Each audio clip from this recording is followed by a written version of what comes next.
Margaret, keep your clothes separate from ours when you do laundry. It's just better that way. Jessica's words hit me like a slap. We lived in the same house, my house, but our clothes couldn't touch. I stood there holding the laundry basket, feeling my throat tighten. After everything I'd done, I wasn't even family enough to share a washing machine.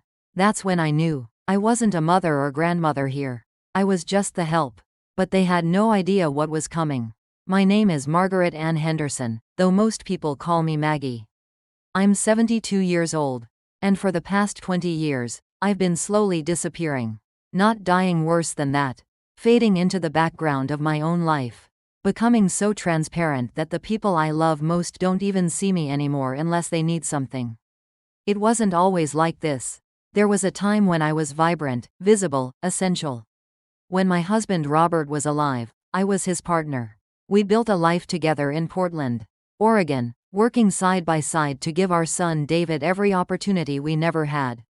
Robert drove trucks for a logistics company, gone 3 or 4 days a week. And I worked as a receptionist at a dental office. We weren't rich, but we were happy. We were a team. Then Robert's heart gave out one Tuesday afternoon. In a rest stop parking lot outside Boise, Idaho. He was 48, David was 15, and just like that, I became a widow and a single mother. Carrying the entire weight of our world on shoulders that suddenly felt far too narrow. I'd like to say I fell apart, but I couldn't afford to. David needed stability, needed to finish high school, needed to believe his future was still intact. Even though his father's was gone. So I picked up the pieces and kept moving. I took the life insurance money, not much, but enough, and invested it carefully. I switched from reception work to house cleaning. Because the pay was better and the hours more flexible. I could work around David's schedule, be home when he needed me. And still keep food on the table and a roof over our heads. House cleaning isn't glamorous work. You scrub toilets that aren't yours, mop floors. Where other families laugh and argue and live, dust picture frames filled with other people's memories. You see the intimate details of strangers. Lives the prescription bottles in bathroom cabinets. The arguments scrawled on kitchen calendars. The children's artwork taped to refrigerators. You become a ghost who moves through their homes. Making everything clean and perfect, then vanishing without a trace. But I was good at it. I built a reputation for reliability and thoroughness. My client list grew. I worked 6 days a week. Sometimes 7. Building my savings one bathroom at a time. One kitchen at a time. I had a goal: buy a house. Give David security. Create something permanent that couldn't be taken away. By a failing heart or cruel fate. It took me 12 years, but I did it. Saved enough for a down payment on a modest 3-bedroom house in a decent Portland neighborhood with good schools. Well, by then David was already in college on a partial scholarship, another achievement I was fiercely proud of, but still. It was our house, mine and David's, a place where we belonged, where no landlord could raise the rent or decide not to renew our lease. Stability, finally. David thrived. He graduated from Portland State University with a degree in computer science. Got a good job at a software company. Met a woman named Jessica at a company mixer. She was beautiful, ambitious, confident, everything I'd once been before life wore me down. She worked in marketing, drove a BMW, wore designer clothes. I remember thinking she was out of David's league. But love doesn't care about leagues, does it? They married when David was 30. I was so happy for him. My boy, my beautiful boy who'd lost his father too young, was starting a family of his own. When Jessica got pregnant 6 months later, I felt like my life had come full circle. I was going to be a grandmother. All the sacrifice, all the hard years, all the cleaning and saving and struggling, it had all been worth it. Mom, David said one evening over dinner, Jessica and I have been talking. We're wondering would you mind if we moved in with you? Just for a little while, until we save enough for our own place. Babies are expensive, and with Jessica taking maternity leave. Mind? I was thrilled. My son, my daughter-in-law, my grandchild all under one roof. After years of living alone in that 3-bedroom house, it would finally feel like a home again. Full of life and love and laughter. A real family. Of course, I said. Stay as long as you need. There's plenty of room. That was 20 years ago. They never left. At first, it was wonderful. Baby Emma arrived, a perfect little girl with David's eyes. And Jessica's determination. I helped with everything: night feedings, diaper changes, laundry mountains that seemed to regenerate overnight. Jessica went back to work after 3 months. And I became the primary caregiver during the day while continuing my cleaning jobs in the evenings and weekends. It was exhausting, but I didn't mind. This was family. This was what grandmothers did. 2 years later, Olivia was born. Another beautiful granddaughter. More diapers, more feedings, more laundry, more love. I was needed, essential, the glue holding everything together. While David and Jessica built their careers. "Mom, you're amazing," David would say. "I don't know what we'd do without you." Those words felt like gold. I was useful. I mattered. But somewhere along the way, something shifted. I can't pinpoint the exact moment. But gradually, imperceptibly, appreciation transformed into expectation. Gratitude became entitlement. I stopped being David's mother and became what? The live-in help? The free childcare? The woman who ensured their lives ran smoothly while remaining carefully invisible. The changes were subtle at first. Jessica stopped saying, "Please," and "Thank you." She started giving instructions instead of making requests. "Margaret, the girls need their lunches packed by 7. Margaret, make sure you vacuum before my book club arrives. Margaret, we're having guests for dinner on Saturday. Something impressive, please." David stopped defending me when I'd mention feeling tired or suggest maybe they could handle some household tasks themselves now that the girls were older. He'd give me this helpless look and say, "Mom, you know how busy we are. Jessica's up for a promotion. The girls have so many activities. We're doing our best. But what about me? Wasn't I busy too?" At 70, I was still cleaning houses 3 days a week to supplement my social security. Still doing all the cooking and cleaning at home. Still managing everyone's schedules and needs. When did I become the only one whose exhaustion didn't count? The girls grew up seeing me as furniture. Not Grandma Margaret who they loved, but Margaret who made their lunches, drove them to soccer practice, helped with homework, and cleaned up their messes. When they got older and I'd try to give advice or set boundaries, Jessica would intervene immediately. "Margaret, I'll handle parenting my children, thank you." My children, not our grandchildren, not the girls, my children. A clear line drawn in the sand. The house itself became a battlefield of subtle territorial claims. My bedroom was the smallest, darkest room, the one that had been a home office before they moved in. The master bedroom, of course, went to David and Jessica. The girls each got their own rooms. I got the leftover space, the afterthought, tucked into the back corner, where my early morning routine wouldn't disturb anyone. "Would you mind keeping the TV volume down in the mornings, Margaret?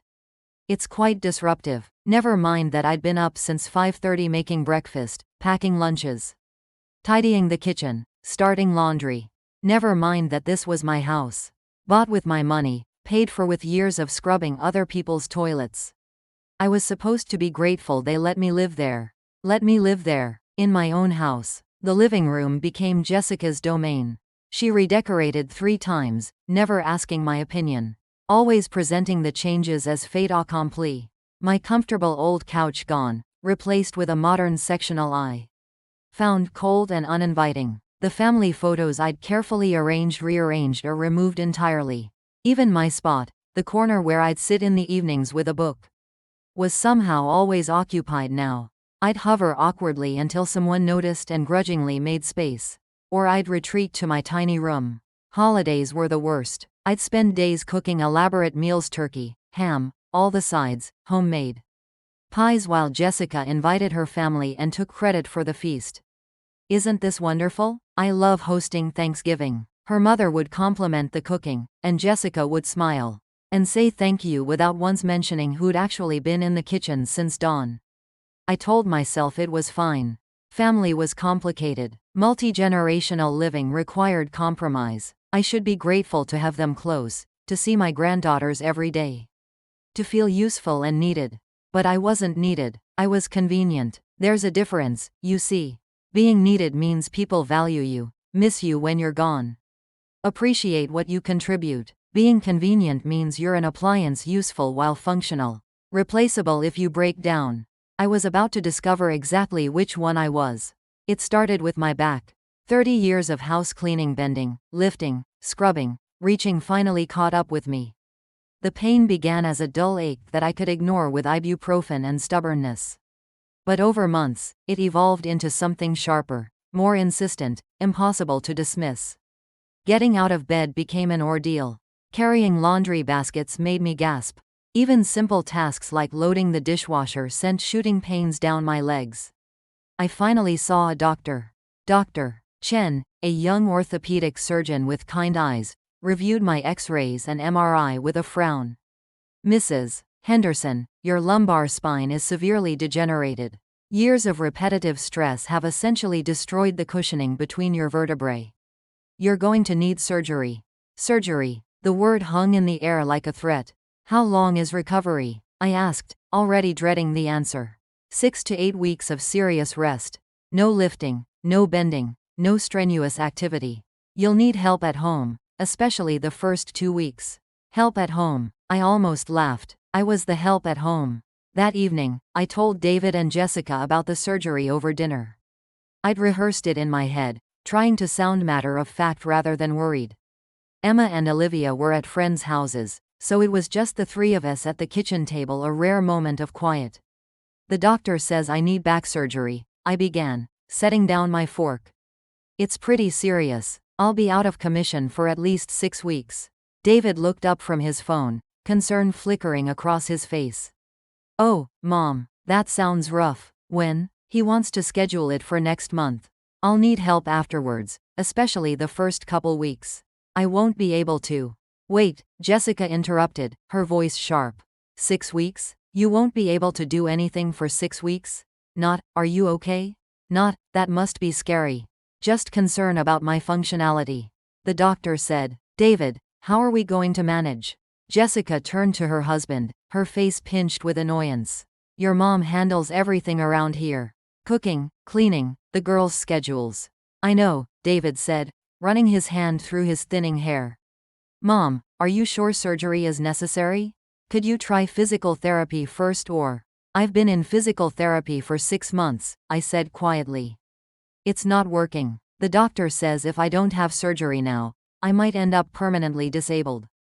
"But 6 weeks," Jessica repeated, as if I'd chosen this time frame to inconvenience her personally. "I have that big campaign launching next month. David, you're traveling to Seattle twice. We can't both take time off work. What about hiring someone?" David suggested. "A housekeeper, meal delivery service. Do you know how expensive that would be?" Jessica snapped. 6 weeks of daily housekeeping, meal services, someone to drive the girls around? They talked like I wasn't there. They discussed my medical crisis solely through the lens of their own inconvenience, calculating the cost of replacing me as if I were a broken appliance they had to fix or replace. I felt something crack inside my chest. Not my spine this time. Something deeper, more essential. The last fragile thread of hope that I mattered to these people as anything more than free labor. "I'll manage," I said quietly.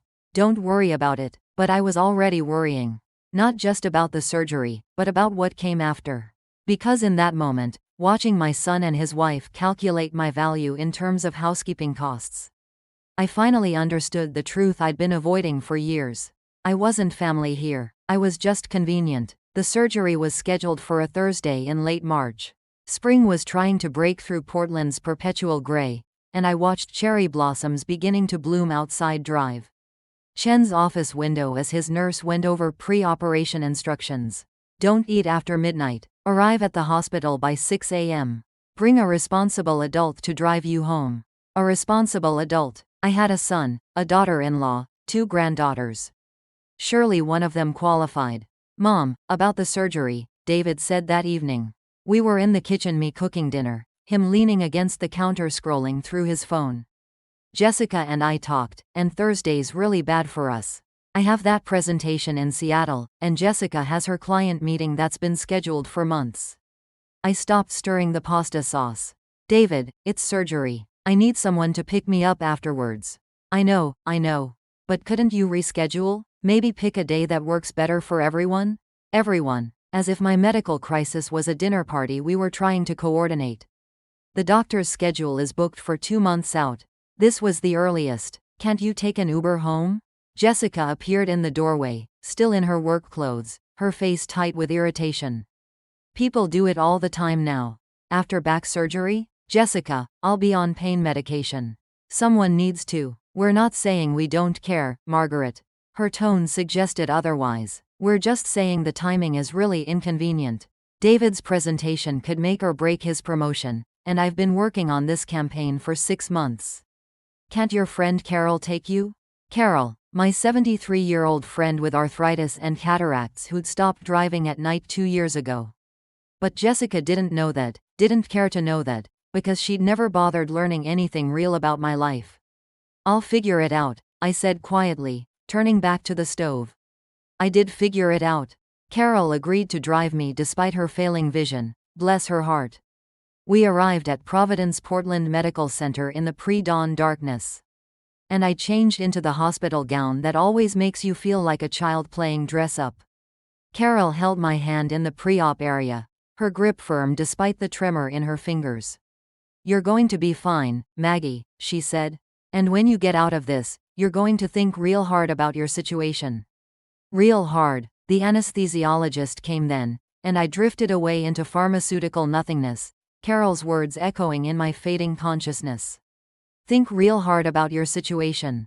I woke to white ceiling tiles and the steady beep of monitors. Pain radiated from my lower back, but it was different from before, sharper, more immediate, but somehow cleaner. Surgical pain, not the grinding agony of bone on bone. A nurse appeared, smiling professionally. Mrs. Henderson, surgery went very well. You're in recovery. How's your pain level? 7, I croaked. Let's get that down. She adjusted something on my IV, and warmth flooded through me, dulling the edges. Your friend is waiting outside. She can come back in about 20 minutes. My son? I asked, hating how hopeful I sounded. Just your friend, dear. But she seems lovely. Just your friend. Of course. David was in Seattle. Jessica was at her important meeting. Emma and Olivia were at school, unaware their grandmother had just undergone major surgery.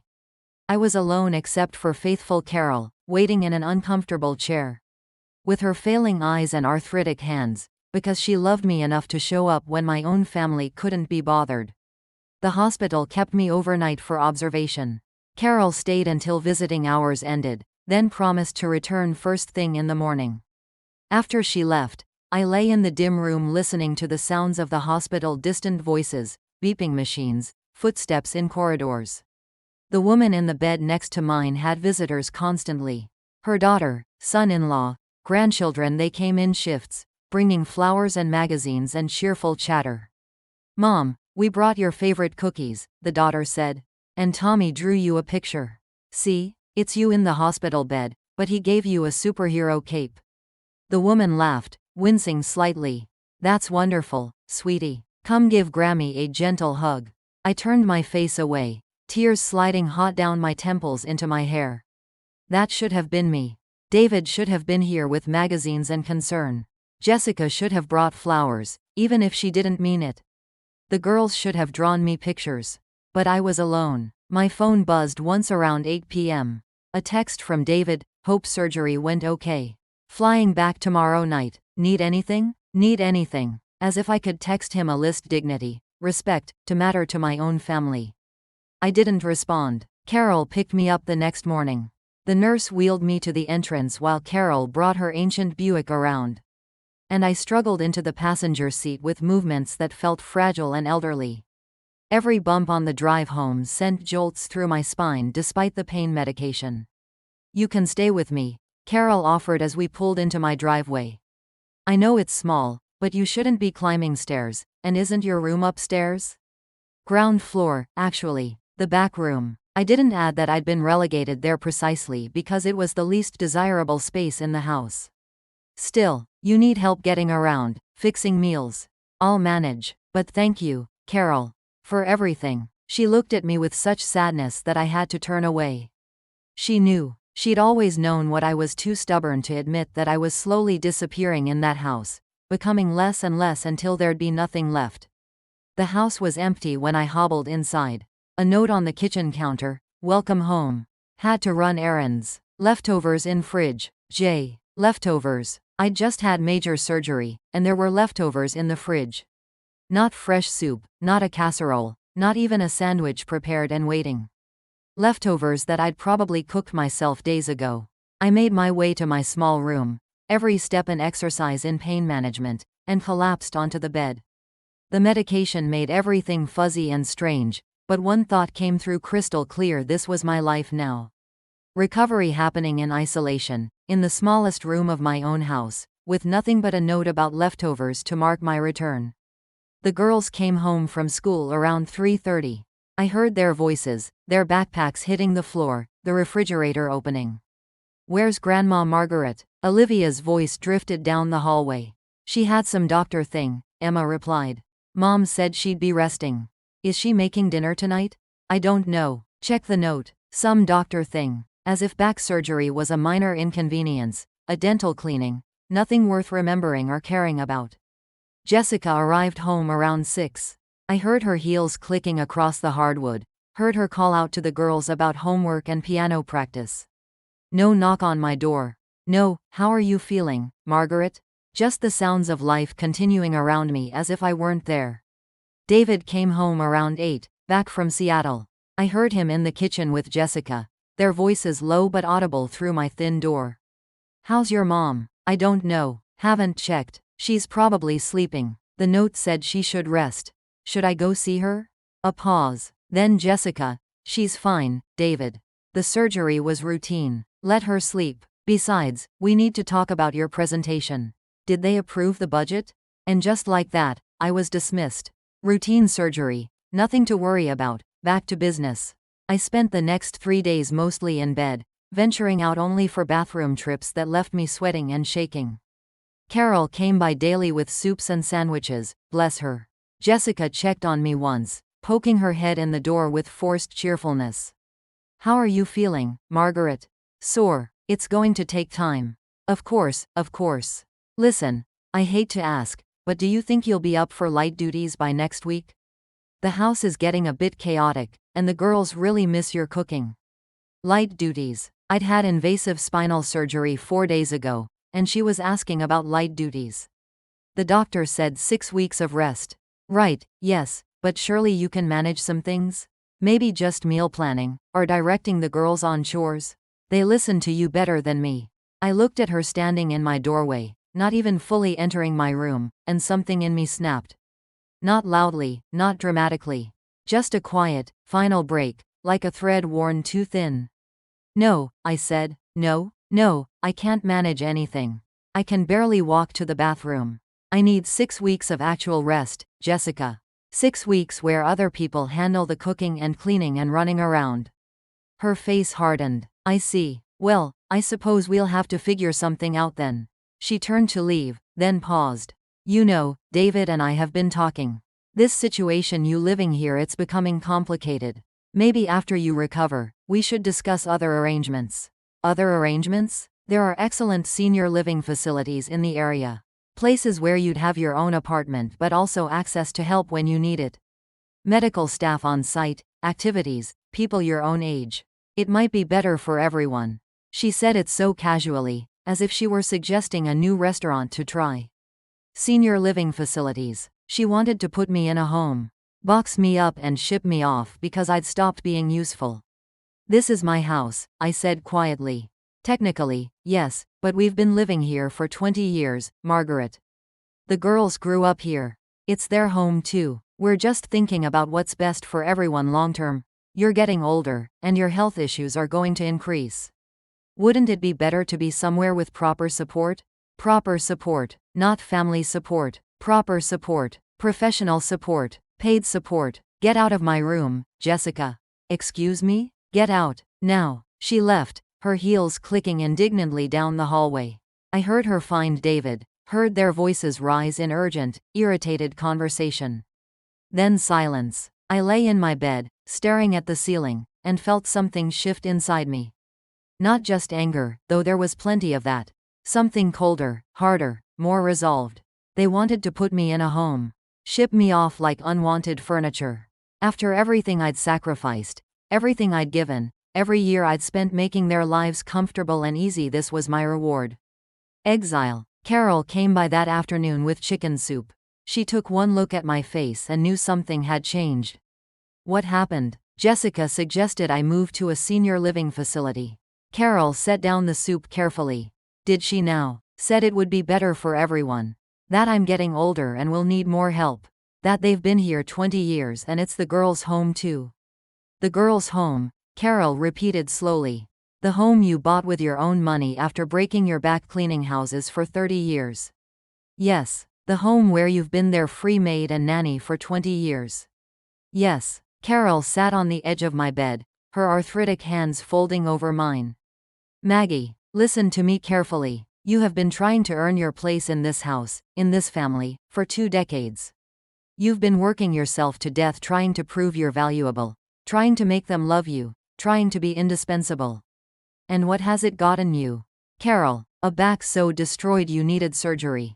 A family that can't be bothered to visit you in the hospital. A daughter-in-law who wants you in a home. A son who lets it all happen. Maggie, when are you going to realize you can't earn love from people who see you as an appliance? They're my family. No, honey. Family doesn't treat you like this. Family doesn't see you as convenient or inconvenient. Family doesn't calculate your value based on what you can do for them. She squeezed my hands. You deserve better. You deserve to actually live before you die. Her words echoed in the empty room after she left. You deserve to actually live before you die.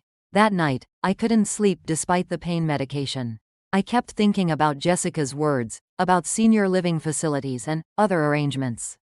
I thought about the past 20 years, about how I'd slowly shrunk and faded, about how I'd become invisible in my own home.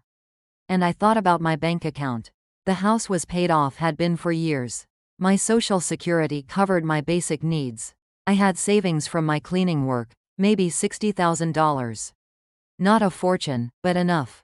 Enough for what? Enough to leave. The thought came like a lightning strike, sudden and illuminating. I could leave. I could sell this house, my house, and go somewhere else. Somewhere I wouldn't be convenient or inconvenient, just Maggie. Somewhere I could spend my final years living instead of serving. I could leave. The idea terrified me and thrilled me in equal measure. I'd never done anything that bold, that selfish, that completely for myself. Good mothers didn't abandon their families. Good grandmothers didn't prioritize themselves over their grandchildren. But good families didn't treat their mothers like unpaid servants either, did they? I reached for my phone and Googled, houses for sale Oregon coast. Images flooded the screen: small cottages, ocean views, quiet streets. Places where I could wake up to seagulls instead of demands. Places where I could be just Maggie, not Margaret who does the laundry separately. One listing caught my eye: a small 2-bedroom cottage in Cannon Beach, 45 minutes from Portland. Nothing fancy, but it had a garden and a view of the ocean. The price was reasonable, well within what I could afford if I sold this house. I saved the listing and lay back against my pillows, my heart pounding. I could leave. I could actually leave. But first, I had to heal. And while I healed, I had to plan. Because walking away from 20 years, from your only son, from your granddaughters, that required courage I wasn't sure I possessed. Not yet. Recovery was slow and lonely. 6 weeks stretched ahead like a prison sentence. I spent my days in that small back room, listening to life happen without me. The washing machine running, someone else doing laundry now, probably Jessica, probably complaining about it. The vacuum cleaner roaring at odd hours. Takeout containers piling up in the trash because nobody knew how to cook a proper meal. I heard the girls asking where I was, heard Jessica's curt responses. Grandma Margaret is resting. Don't bother her. As if I were contagious. As if my presence might infect them with inconvenience. Carol visited daily, bringing food and newspapers and gossip from her church group. Martha Whitfield's daughter moved her to Sunrise Senior Living, she reported one afternoon. Martha hates it, says it smells like cafeteria food and defeated dreams. Jessica suggested the same thing for me. Over my dead body, Carol said firmly. You're 72, not 92. You can still live your life, Maggie. If you just wake up and grab it. David avoided me. He'd pass my room, sometimes pausing like he might knock, then continuing on. Coward. He'd always been conflict-averse, even as a child. When bullies targeted him in middle school, he'd take longer routes home rather than confront them. When his college girlfriend cheated on him, he'd simply stopped calling her. Avoidance was his superpower. Now he was avoiding the fact that his wife wanted to dispose of his mother like outdated furniture. 3 weeks post-surgery, I was mobile enough to venture into the main house. I used a walker, humiliating but necessary, and moved slowly through rooms that felt increasingly foreign. New throw pillows on the couch. Different curtains in the dining room. A large flat-screen TV mounted where family photos used to hang. "Oh, Margaret," Jessica startled when she found me in the kitchen. "You shouldn't be up. Do you need something?" "I live here," I said quietly. "I thought I'd make myself tea." "Let me do it." She moved quickly, filling the kettle, getting a mug from the cabinet. Not my favorite mug that had been pushed to the back, replaced with modern geometric designs I'd never chosen. "Earl Grey, right? Please." We stood in awkward silence while the water heated. Jessica checked her phone. I leaned on my walker, feeling ancient and in the way. "How's work?" I asked, trying to bridge the chasm between us. "Busy. The campaign launched last week." "Very successful." "That's good." "Yes." More phone scrolling. "The one you couldn't miss my surgery for," I didn't say. But the words hung there anyway, unspoken but deafening. The kettle whistled. Jessica poured water over the teabag, handed me the mug carefully, as if I might drop it. "Jessica," I began, "about what you said before. The senior living facility. It was just a thought. We can discuss it later, when you're feeling better." Her tone said the topic was closed. "You should rest more. Doctor's orders." She left me standing there with my tea, dismissed and diminished. That evening, I made my way to the bathroom around 10 p.m. The house was quiet, everyone supposedly asleep. But as I passed the master bedroom, I heard voices. David and Jessica, arguing in fierce whispers. I should have kept walking. Should have maintained plausible deniability. But I stopped, leaning on my walker in the darkened hallway, and listened. "Can't keep doing this," Jessica was saying. "She's been here 3 weeks and done absolutely nothing. Do you know how much takeout we've ordered? How behind I am on laundry? She had major surgery, Jess." "I know that, but she's been milking it. I saw her walking just fine earlier. She could at least help with meal planning or." "The doctor said 8 weeks minimum." "The doctor doesn't live here." Her voice rose, then dropped. "David, this isn't sustainable. Your mother living here, it was supposed to be temporary. 20 years ago. 20 years, and we're still tiptoeing around her, living in her house." "It is her house." "Is it though? We've been paying utilities, property taxes, maintenance for 2 decades. We've raised our children here. At what point does it become our house too?" Silence. Then David, quietly, "What are you saying?" "I'm saying maybe it's time for a change. She's clearly declining. She needs more care than we can provide while working full-time. Assisted living makes sense." "She'd never agree to that." "Then maybe we need to have a harder conversation." Jessica's voice took on an edge I'd never heard before. Something cold and calculated. "She's not on the deed alone, is she? Didn't you say something about adding your name years ago for estate planning?" My blood ran cold. "Mom suggested it," David said slowly. "In case something happened to her. So I could handle things. But Jess, that doesn't mean. It means we have options. Legal options." "David, think about it. This house is worth at least $600,000 now. In this market, maybe more. We could sell it, split the proceeds, finally buy our own place. Somewhere with a proper master suite and a home office. The girls could each have bigger rooms. Your mother could use her half for a nice assisted living apartment. You want to force her out of her own house. I want us to have our own life. We're 45 years old, David. When do we get to stop living under your mother's roof? When do our needs matter?" She raised me alone, worked herself to the bone so I could go to college. This house, she earned this house. And we've more than paid our dues. 20 years of cohabitation. 20 years of pretending to be grateful while living like teenagers under parental supervision.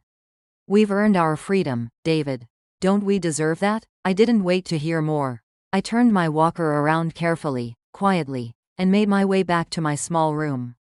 My hands shook as I closed the door. My heart hammered against my ribs. They wanted to take my house. Not just suggest I leave, actually take it.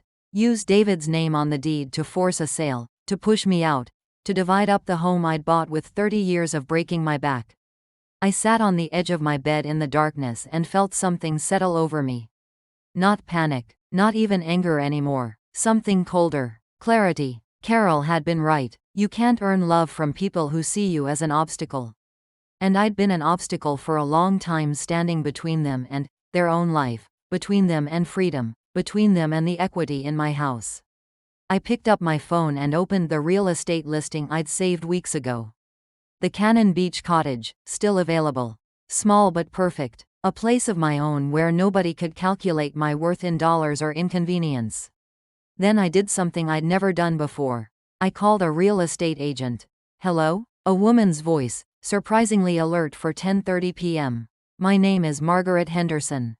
I'd like to sell my house. Quickly. Okay, Mrs. Henderson. When were you thinking? As soon as possible. And I want to buy another property. Cash sale. Can you handle both? Absolutely. The market's very hot right now for sellers. Can I ask why the rush? I looked at my closed door, thought about David and Jessica plotting in their bedroom, and smiled grimly. Let's just say it's time for a change. We talked for 40 minutes. She'd come by tomorrow to assess the house and discuss pricing strategy. In this neighborhood, Mrs. Henderson, with the market as hot as it is, we could have offers within days. Maybe hours. Good. And the property you want to buy? A cottage in Cannon Beach. I'll send you the listing. After we hung up, I sat in the darkness planning. The house was mine, fully mine, despite David's name being on the deed for emergencies. I'd checked with my lawyer years ago. As long as I was mentally competent, I could sell without his consent. His name was there for inheritance purposes only, to avoid probate. Nothing more. Jessica didn't know that. David probably didn't remember. But I did. Tomorrow the agent would come.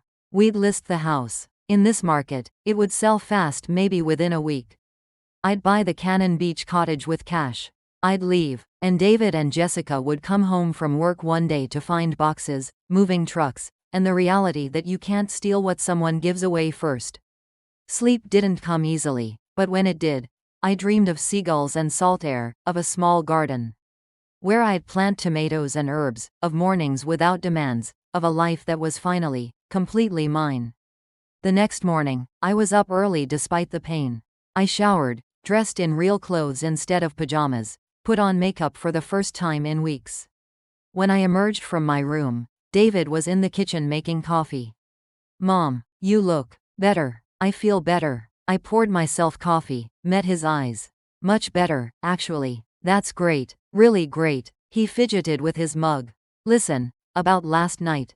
What about last night? Nothing. I just thought, did you need something? I thought I heard you up. So he knew I'd been in the hallway. Knew I might have heard. And he was too much of a coward to address it directly. Just using the bathroom, I said pleasantly. Slept wonderfully after that. Relief flooded his face. Good, that's good. Jessica appeared, already dressed for work, checking her phone. Morning, Margaret. Feeling better? Much better, thank you. In fact, I have someone coming by this morning. A visitor. Oh? Jessica's eyes narrowed slightly. Who? Just an old friend, helping me with some paperwork. Nothing to worry about. Paperwork? Estate planning stuff. Boring but necessary at my age. I smiled sweetly. Don't let me keep you. I know you both have busy days. They left within 20 minutes, Jessica shooting suspicious glances back at me, David avoiding eye contact entirely. The girls were already at school. The house fell silent. I stood in the kitchen, my kitchen, and felt power returning to my limbs. Not just physical strength, though that was improving. Something deeper. Agency. Choice. Control. The doorbell rang at exactly 10 a.m. Mrs. Henderson? I'm Amanda Chen, Cascade Realty. The woman on my porch was young, efficient, holding a tablet. Ready to talk about selling your home? I opened the door wide. I've been ready for 20 years. Come in. By noon, we had a listing price $625,000. Amanda thought we'd have offers by the weekend. It's a seller's market, Mrs. Henderson. 3 bedrooms in a good school district? We might even start a bidding war. And the Cannon Beach cottage? Still available. I can put in an offer today if you'd like. Cash offers move fast. We could close in 2 weeks. Do it. After she left, I sat in the living room, Jessica's redecorated living room, and waited. The house felt different now. Not like a home. Like a commodity. An asset to be divided and sold. They'd wanted to force me out, to take what was mine and split it between them. Instead, I was going to take it all and leave them with nothing but their own need to finally, stand on their own feet. Carol called around 3. How are you feeling today? Strong, I said. Really strong. Yeah? What happened? I'm selling the house. Buying a cottage at the beach. Leaving. Silence. Then, oh, Maggie. Really? Really? When? If everything goes right? 3 weeks. Maybe 4. Does David know? Not yet. And the girls? That was harder. The girls. Emma and Olivia, who'd grown up in this house, who knew me only as Grandma Margaret, who did their laundry and made their lunches. Who might miss me, or might just miss the convenience I represented. They'll be fine, I said, not sure if I believed it. They have parents. Oh, honey, this is big. I know. Are you scared? Terrified, I admitted, but more scared of staying. Of disappearing completely. Of dying in that back bedroom while everyone goes on living around me. Then you're doing the right thing. That evening, David came home early.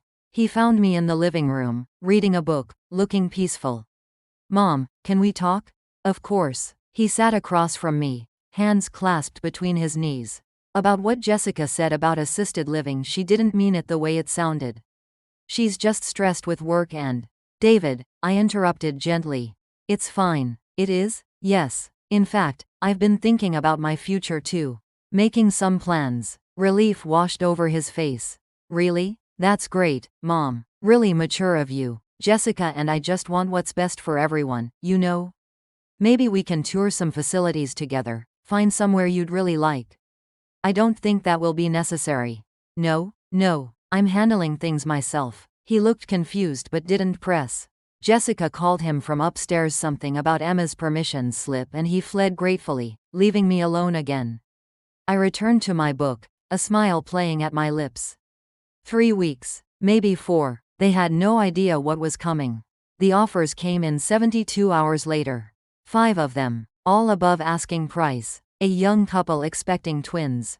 A tech worker relocating from California. An investor planning to flip.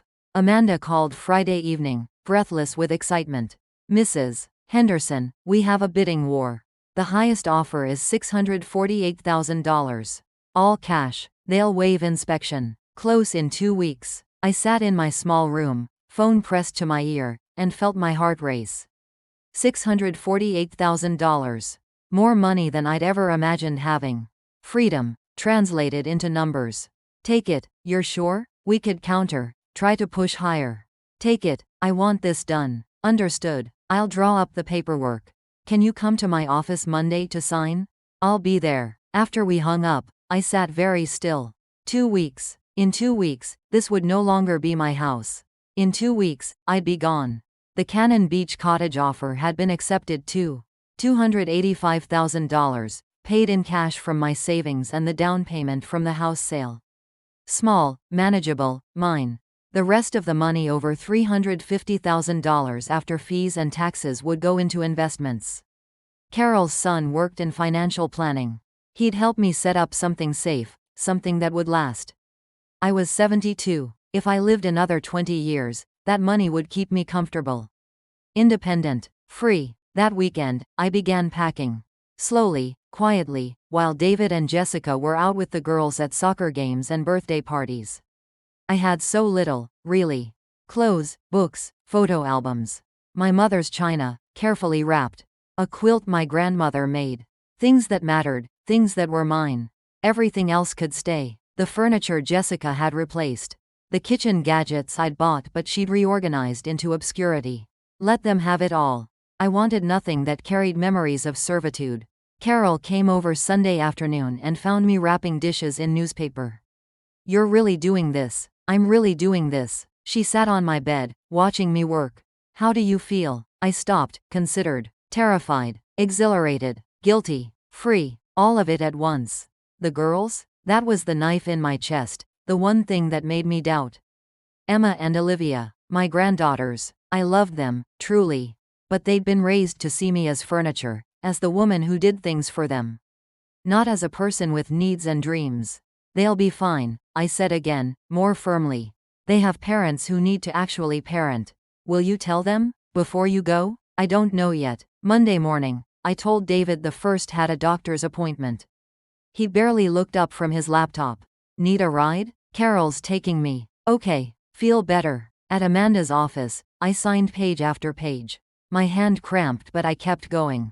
Seller's disclosure. Purchase agreement. Title transfer documents. Each signature felt like a tiny act of revolution. Closing is set for Friday the 18th, Amanda said. 2 weeks from today. The buyers are thrilled. They're expecting twins in July and want to be settled before then. Twins. New life beginning just as mine restarted. There was poetry in that. And the cottage? Closes the same day. We coordinated it so the timing works perfectly. You'll sign paperwork in the morning for this house, then after lunch for the cottage. By 5 p.m., you'll have keys to your new home. My new home. The words sang. I stopped at a coffee shop on the way back, something I never did. Spent $7 on a fancy latte with oat milk and cinnamon. Sat by the window watching people pass. A young mother with a stroller. An old man walking a small dog. A teenage couple holding hands, their whole lives ahead of them. My whole life was ahead of me too. However many years remained, they'd be mine. My phone buzzed. David, Mom, where are you? Jessica needs you to pick up Olivia from school. She's running late. I stared at the text. The old Maggie would have panicked, rushed home, grabbed car keys. The old Maggie would have dropped everything to be useful, to be needed, to prove her worth. I took another sip of my $7 latte and typed, can't. Still at appointment. She'll have to figure it out. 3 dots appeared, disappeared, appeared again. Then, seriously? Seriously. I turned off my phone and ordered a blueberry scone. That week, I packed more. Carol helped, bringing boxes from the liquor store and packing tape from Costco. We worked in my room with the door closed, speaking in quiet voices like conspirators. What about your cleaning clients? Carol asked. Have you told them? I had 6 regular clients still, women I'd been cleaning for years. Good people who treated me with respect, who left checks on the counter with thank you notes. Who asked about my health and remembered my birthday. I'll tell them this week. Give them 2 weeks' notice. They'll understand. Will you keep cleaning? At the beach? No. The word felt powerful. I'm retiring. Completely. No more scrubbing other people's toilets. No more getting on my hands and knees. I've earned rest. Yes, you have. Wednesday, I took the girls to get ice cream after school. Jessica had demanded, really, and I'd agreed.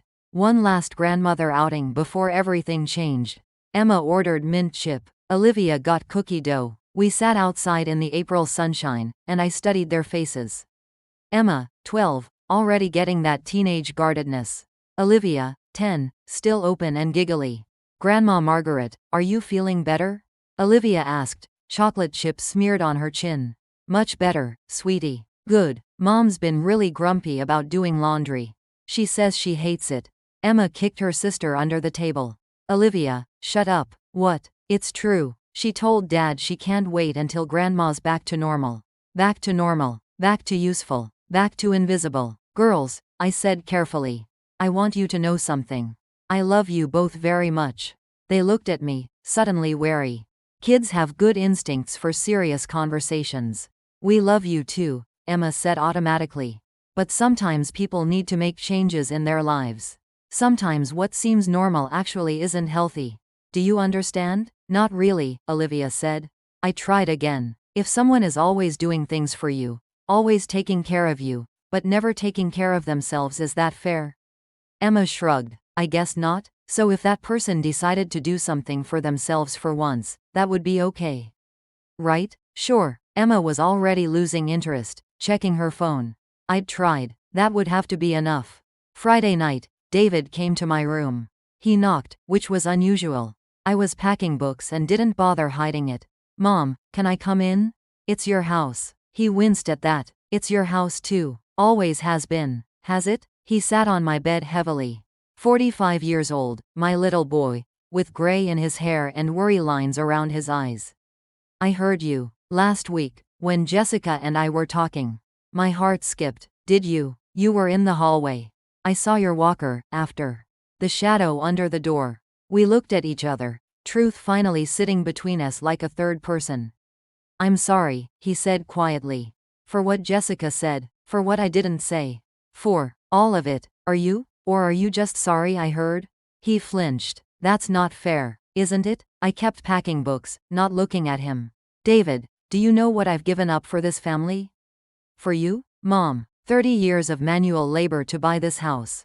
20 years of free childcare and housekeeping so you and Jessica could build your careers. My health, my independence, my sense of self. I finally met his eyes. And you were going to force me into assisted living and sell my house out from under me. We weren't. I wouldn't have let her. Wouldn't you? The question hung there. We both knew the answer. He looked at his hands. What are you doing, Mom? All these boxes? Getting ready. For what? For whatever comes next. He left without another word. I returned to my packing. The next morning, Carol picked me up and we drove to Cannon Beach. I needed to see the cottage again. Needed to make sure this wasn't a beautiful dream about to turn nightmare. The drive took 45 minutes, Highway 26 winding through forest until suddenly ocean. Vast and gray blue and endless. I rolled down the window and breathed salt air. The cottage was even better than the photos. Pale blue siding, white trim, a small front garden currently overgrown but full of potential. 2 bedrooms, 1 bathroom. A kitchen with a window over the sink that framed the ocean view. It's perfect, I whispered. It's yours, Carol said. 1 week from today, it's yours. We walked the beach afterwards, my back aching but my spirit soaring. Seagulls wheeled overhead, waves crashed in endless rhythm. A few people walked dogs or jogged or stood staring at the horizon. I could be happy here, I said. You will be happy here. That night, back home, back at the house that wouldn't be mine much longer, I made dinner for everyone.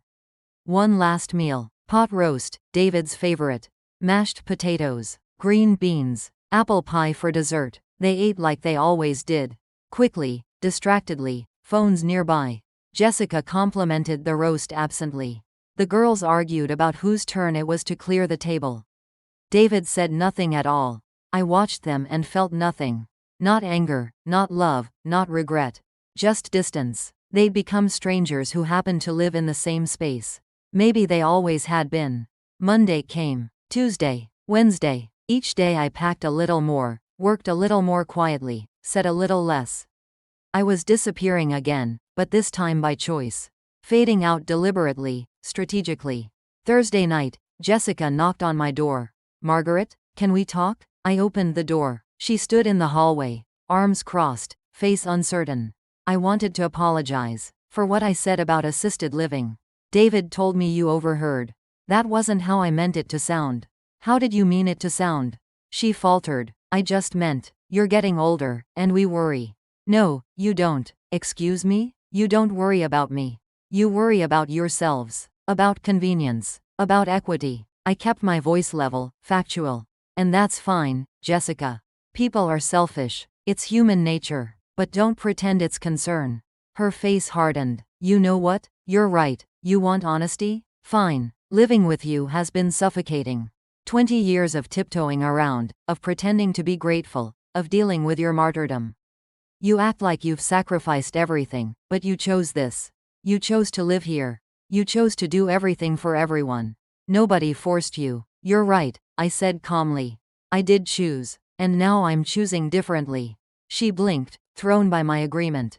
What does that mean? You'll find out soon enough. Friday morning, I woke before dawn.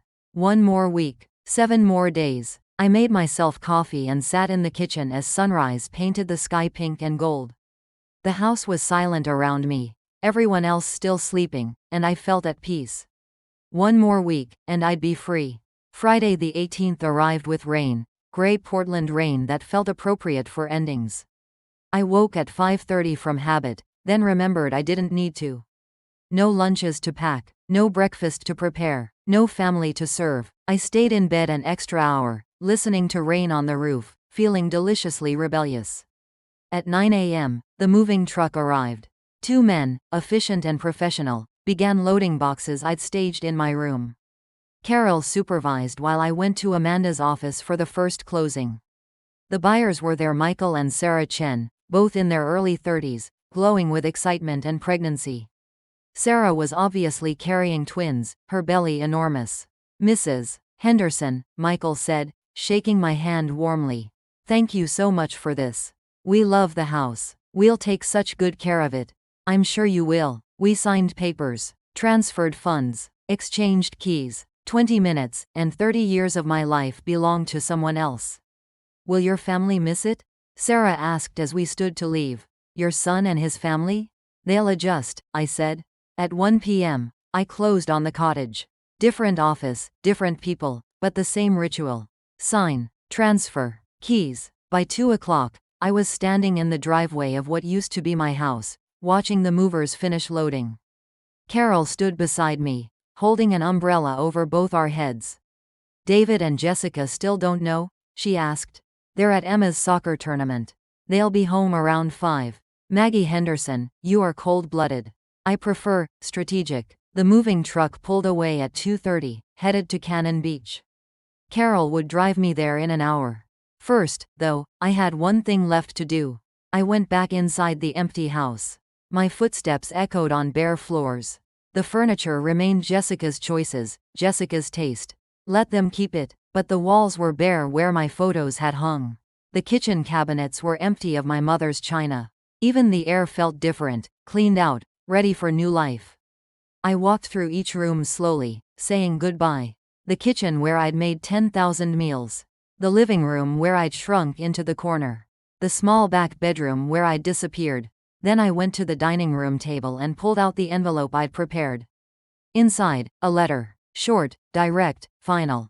"David and Jessica, by the time you read this, the house will have been sold. The new owners take possession Monday. I've bought a cottage in Cannon Beach and moved there today. The house was mine fully, legally mine despite David's name on the deed for estate planning. I had every right to sell it without your permission or knowledge. You wanted me in assisted living. You wanted to divide my equity and buy your own place. I've saved you the trouble. Now you can do exactly that. Find your own home, build your own life, stand on your own feet. I will not be your free childcare, housekeeper, or cook anymore. I will not disappear in the background of your lives. I'm 72 years old, and I'm going to spend whatever time I have left living for myself. The girls can visit if they want, but only for day trips, and only if both parents come. I'm not a dumping ground for children whose parents want a break. Don't call me for at least a month. I need space. I need silence. I need to remember who I am without you. Mom." I propped the envelope against the new owner's welcome basket I'd left on the counter. Wine, fresh bread, a note about the finicky furnace. Then I walked out, locked the door, and slipped the key through the mail slot. Carol was waiting in her car, engine running. I climbed in, buckled up, and didn't look back as we pulled away. The drive to Cannon Beach passed in companionable silence. Rain gave way to mist, then to breaks of watery sunlight. By the time we arrived at the cottage, the sky was clearing. The moving truck was there already, men unloading boxes. I unlocked my front door and stepped inside. My cottage, my space, my future. "Where do you want this one, ma'am?" A mover held up a box labeled kitchen. "Kitchen's straight ahead, thank you." By evening, the movers were gone and Carol was helping me unpack essentials. We made up the bed with my grandmother's quilt, hung curtains, arranged books on shelves. At 7, Carol had to leave. "You going to be okay alone tonight?" "I'm going to be perfect." She hugged me tight. "I'm proud of you, Maggie. Terrified for you, but proud." "I'm terrified too, but I'm also free." After she left, I stood in my living room surrounded by boxes, exhausted and exhilarated. My phone had been buzzing for the past hour. David, Jessica, both of them calling repeatedly. I'd turned the ringer off. Tomorrow I'd deal with their anger, their accusations, their demands. Tomorrow I'd start the hard work of holding boundaries, of being strong, of resisting guilt and manipulation. But tonight was mine. I made myself tea and walked down to the beach. The sun was setting, painting the sky orange and pink and gold. Waves rolled in, eternal and indifferent. A few other people walked the sand, couples, families, solitary figures like me. I stood at the water's edge and felt the cold Pacific soak through my shoes. I didn't care. I was 72 years old, standing in the ocean at sunset, and nobody needed me to be anywhere or do anything. I was just Maggie Henderson. Not David's mother, not the girl's grandmother, not the unpaid help, just Maggie, the woman who'd survived loss and loneliness and betrayal, who'd worked 30 years to buy security, who'd spent 20 years disappearing, who'd finally found herself again. I turned back toward my cottage, its windows glowing warm in the dusk. Small but mine, imperfect but chosen. Home. Behind me, the ocean roared its approval. Ahead, my new life was waiting. And I walked toward it without looking back.